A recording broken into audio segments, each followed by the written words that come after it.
We've been covering the humanitarian crisis unfolding in Afghanistan recently, and the Telegraph reports it is only getting worse. As extreme hunger spreads through the nation, more and more parents are sacrificing their kidneys in order to feed their children. According to the Telegraph, black market organ trading has exploded in Afghanistan as millions were put into poverty. The price of a kidney once ranged from $3,000 to $4,000, but has since dropped to just $1,500. The UN estimates more than 24 million people, nearly 60% of the country, are in need of life-saving aid, an increase which is up by 30% since 2021.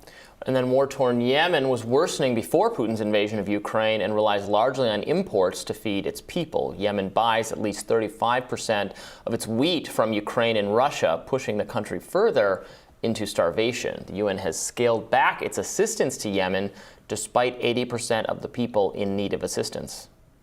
Meanwhile, in Egypt, the government was forced to raise prices on bread for the first time since the 80s.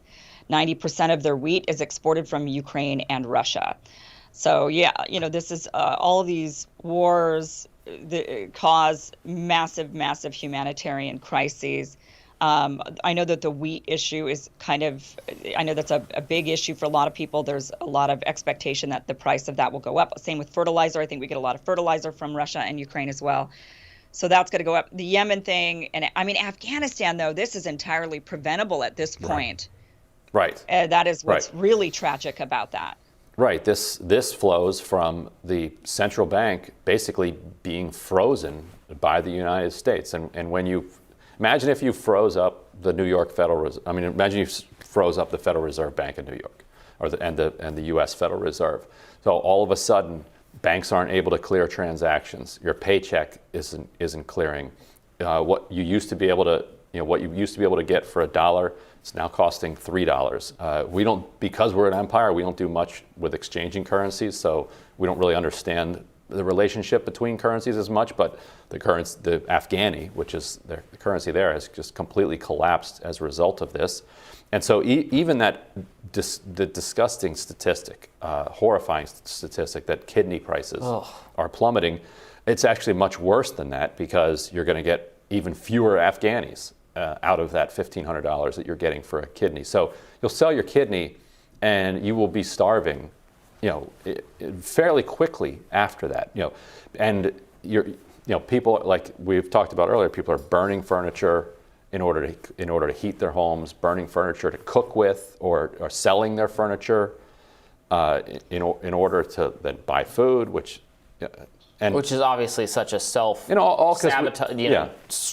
extreme short-term measure to burn your possessions. Right. Sell your key. You can only do that once. Yeah. You can only. It's not. What do you do after the couch is gone? Yeah, exactly. And so we're trying to squeeze Afghanistan to death, literally. What is the game plan here? Do we have a game plan? Is it we're not going to give you the money until the Taliban's now gone? This is another form of war. Right. I don't think we're not even saying that, because we have no plans to. We have accepted that it's going to be Taliban controlled. Right. This is just so that no politician ever has to face you voted to give money back that somehow indirectly was used by the Taliban to fund terrorism somewhere. No politician ever wants to face that. You voted for this, and ABC connections. This right, and that's what they want. Exactly, and the Taliban is a domestic organization. Right, exactly. I was gonna say they've never had a terrorist attack that they've actually. Absolutely right. Within Afghanistan, they launched plenty of terrorist attacks, on their route back to power. But they don't have any interest. They've never shown any interest in any type of imperial global terrorism. But that's exactly right. It's Democrats want to minimize their losses, so they'd rather lose the House by 40 seats than by 50 seats, and for that, a couple million Afghan people can die.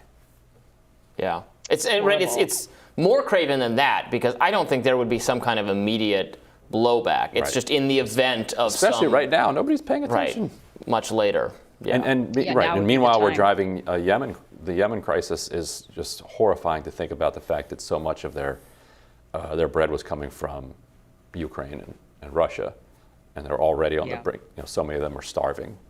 not just on the brink of starvation, like starving. And it's worth remembering that the Arab Spring kicked off significantly as a result of a spike in food prices. Well, that's why we need to be more selective about the sanctions on Russia, because a lot of that is about the sanctioning and the banking issues and whatnot. So, it's like release the wheat. Do Let's something hurry up and along end this line. war. Let's do that. Yeah. Oh. Well, they should. that would be nice they should too. stop though. They should go back. Give it up. Yeah. Declare victory and go Terrible. home. Yeah, that's what we do. That's right. But then Works we don't every go time. So Al Jazeera called out the Western media, alleging a double standard in its coverage of Ukraine versus other war-torn countries, underlying their horror at how such invasion could happen to a, quote, civilized nation. CBS correspondent Charlie DeGatta drew backlash on social media for these comments over the weekend. Now with the Russians marching in, it's changed the calculus entirely.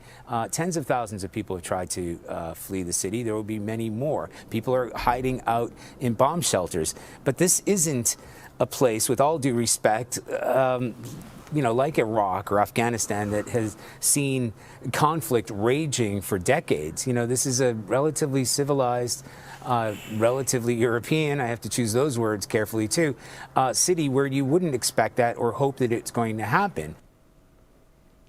I mean, Yikes. Like, aside from all that, it's also historically illiterate. Not true at all. The fact that people Yeah. can think of Europe and think of a peaceful place, and whether Ukraine's Europe or not, there was a Holocaust there in the 30s.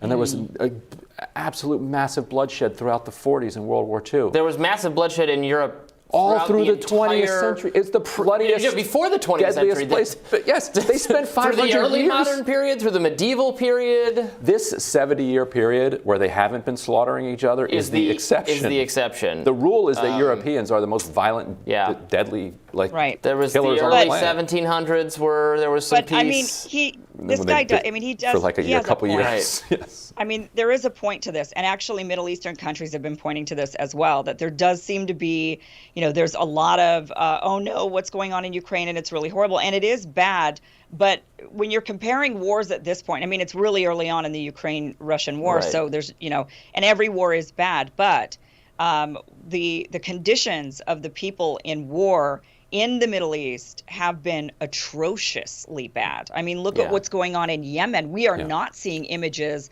of starving children in Ukraine like what we're seeing in Yemen, right? I mean, the actual imagery is way worse, and yet they have so they are claiming racism. They're saying that the U.S. only cares when it's white people who are at war, and it gets a ton of coverage, and everybody says, oh, no, stop the bloodshed, oh, no.